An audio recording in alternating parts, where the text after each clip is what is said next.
Buenas, continuando con lo que empezamos la clase anterior, lo que nos compete hablar el día de hoy son las hipótesis y las variables. Es importante siempre recordar que una hipótesis es la anticipación que realiza el investigador en función a lo que ya ha leído y conoce sobre un tema, sobre lo que cree que podría suceder con un tema que va a probar. Es decir, son explicaciones o descripciones tentativas de un fenómeno que será analizado. ¿Cuál es la función que cumple la hipótesis en una investigación?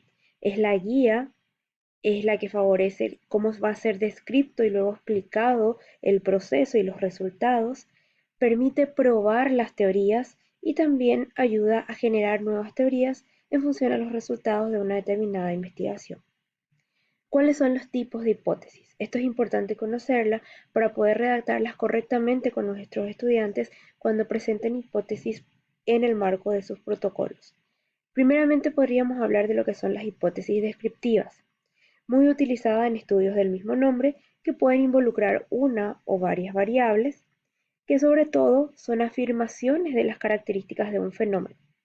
Un ejemplo de una hipótesis descriptiva podría ser: las características de los sistemas de producción hidropónica son, en donde la finalidad o el objetivo de la investigación de mi estudiante será conocer esas determinadas características.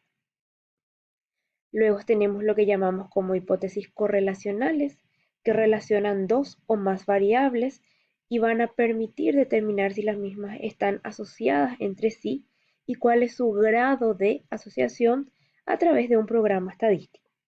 Ejemplo de una hipótesis correlacional podría ser: el aumento de la proporción en la adición de nitrógeno aumenta el rendimiento en el cultivo del tomate. Luego hablamos de la hipótesis de causalidad. Son aquellas que establecen relaciones entre variables e indican cuál es la variable que causa y cuál es la variable que afecta sobre la otra. Un ejemplo de ello podría ser: el tamaño de un fruto es mayor en una producción a media sombra donde se adiciona riego diario al pimiento. Y finalmente hablamos de lo que son las hipótesis estadísticas, que es cuando una hipótesis está expresada de manera cuantitativa, es decir, numéricamente.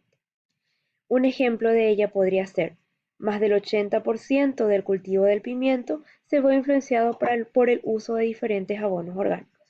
En estos casos, las hipótesis necesitan pasar por pruebas estadísticas que se ven en los diseños de experimento. Estas hipótesis pueden tener el carácter de hipótesis nula, que es la negación de una hipótesis planteada. ¿Cuáles son los elementos estructurales o compositorios de una hipótesis?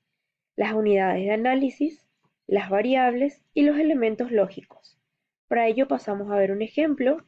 Aquí tenemos una hipótesis del tipo estadístico que nos expresa: el rendimiento del tomate es 60% mayor en un sistema de producción con riego diario.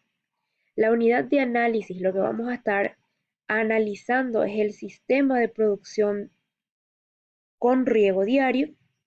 La variable, lo que podría verse afectado, lo que podría cambiar, es el rendimiento del tomate, y el elemento lógico, el cambio que yo espero, es la expresión mayor.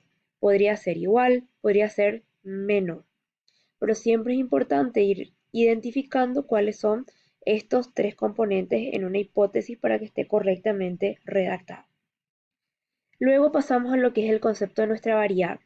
Siempre una variable es una entidad abstracta, pero que va a ir adquiriendo valores numéricos en función a las características del elemento que vamos a estar estudiando. Y es así que podemos tener variables del tipo cualitativa, que nos van a expresar propiedades de un objeto de estudio, o variables del tipo cuantitativas, que son las que nos van a indicar magnitud, es decir, podemos medirlos en términos numéricos o podemos adaptarlos a una escala para de esa manera poder presentar los resultados de recolección de datos en lo que sería el capítulo de resultados.